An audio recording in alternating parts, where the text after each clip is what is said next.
যোৰহাট প্ৰশাসনৰ বিৰুদ্ধে তীব্ৰ হুংকাৰ উকিল সন্থাৰ। যোৰহাট আয়ুক্ত পুলক মহন্ত মুৰ্দাবাদ, চক্ৰ বিষয়া হাই হাই শ্লোগানেৰে উত্তাল পৰিৱেশ আয়ুক্তৰ কাৰ্যালয়ৰ সন্মুখত।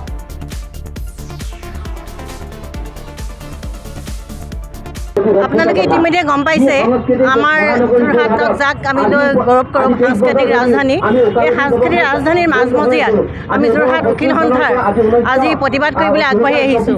জনসাধাৰণৰ কাৰণে আমি যি চাৰ্কুল অফিচত আমাৰ বহুতো কনিষ্ঠ অধিবক্তাই এই সৰু সুৰা কামবোৰে যদি তেওঁলোকৰ প্ৰফেশ্যন জনসাধাৰণৰ কাৰণে সেৱা আগবঢ়ায়, কিন্তু তেওঁলোকে যিখিনি পৰিস্থিতিৰ সন্মুখীন হয় সেইখিনি বাৰে বাৰে আমাক ছেক্ৰেটাৰী বা আমাৰ প্ৰেচিডেণ্টৰ আগত এইবিলাক অৱগত কৰে। আমি বাৰম্বাৰ কেইবাবাৰো আমি মেমৰেণ্ডাম দিছিলোঁ ডিচিক, তেওঁক লগ পাবলৈ আমাক 4বাৰকৈ আমি এটেম্প কৰিবলগীয়া হয়। আমি 4বাৰ 5বাৰ মানত তেওঁক লগ কৰিবলৈ সক্ষম হওঁ। আমি কেইবাবাৰো ইতিমধ্যে আমি স্মাৰক দিছোঁ। তেওঁ এতিয়ালৈকে কোনো ক্ষেত্ৰতে আমাক এই ক্ষেত্ৰত আমাক তেওঁ কোনো ক্ষেত্ৰত আগনবঢ়াৰ কাৰণে আজি আমি এই প্ৰতিবাদী কাৰ্যসূচী ল'বলৈ আগবাঢ়িলোঁ। আৰু এই প্ৰতিবাদী কাৰ্যসূচী আমি চলাই যাম যদি তেওঁলোকৰ পৰা আমি বেয়া দুৰ্ব্যৱহাৰ পাওঁ। আমাৰ কেইবাজনো আমাৰ আগতেও আপুনি দেখিছে আমাৰ কেইবাজনো অধিবক্তাক তেওঁলোকে দুৰ্ব্যৱহাৰ কৰিছে।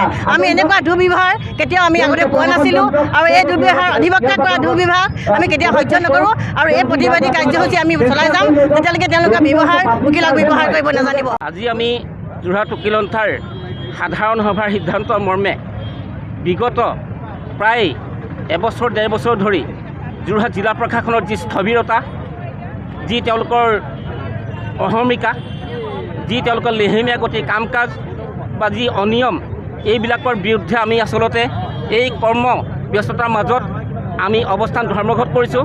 আৰু তেওঁলোকক আমি দাবী উপস্থাপন কৰিছোঁ যে তেওঁলোকে যিবিলাক কাম কাজ তেওঁলোকে ৰাইজৰ বাবে কৰিব লাগে, তেওঁলোক পাব্লিক ছাৰ্ভেণ্ট, তেওঁলোকে মানুহক সময় দিব লাগে, মানুহক সময় দিয়া নাই।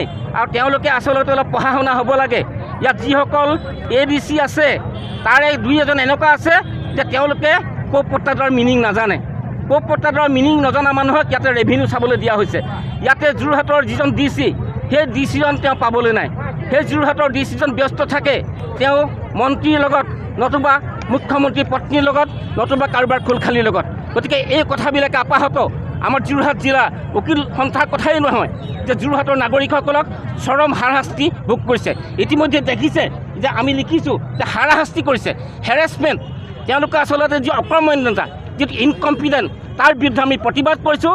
আৰু যোৰহাট জিলা প্ৰশাসনৰ এই যিসকল বিষয়া DC, ADC, চাৰ্কুল অফিচাৰ সমূলঞ্চে ইয়াৰ পৰা ট্ৰেন্সফাৰ কৰক, উৎখাত কৰক। আৰু যদিহে তেওঁলোকে ৰাইজৰ বাবে কাম কৰিবলৈ ইচ্ছা আছে তেওঁলোকে অলপ পঢ়া শুনা কৰক, তেওঁলোকে নিজৰ কাৰ্যালয়ত কিছু সময় দিয়ক, নতুবা কিন্তু যোৰহাট উকিল সন্থাই তেওঁলোকৰ বিৰুদ্ধে এতিয়া নকওঁ, সেইটো সময়ে ক'ব, আমি আচলতে খুব কঠোৰতম সিদ্ধান্ত ল'বলৈ বাধ্য। যোৰহাটৰ পৰা বিকি নিয়োগৰ ৰিপৰ্ট, প্ৰাত টাইম ডিজিটেল।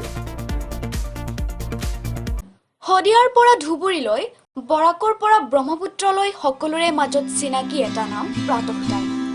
থলুৱা ভাষা, কৃষ্টি আৰু সত্য বাতৰিৰ আধাৰত প্ৰতিষ্ঠিত খবৰ প্ৰাতঃ টাইমৰ প্ৰতিটো বা বাতৰি পুংখানুপুংখভাৱে চাবলৈ Facebook, YouTube, website, Twitter, Instagram আৰু ব্লগাৰ পেজত লাইক আৰু ফ'ল' কৰক।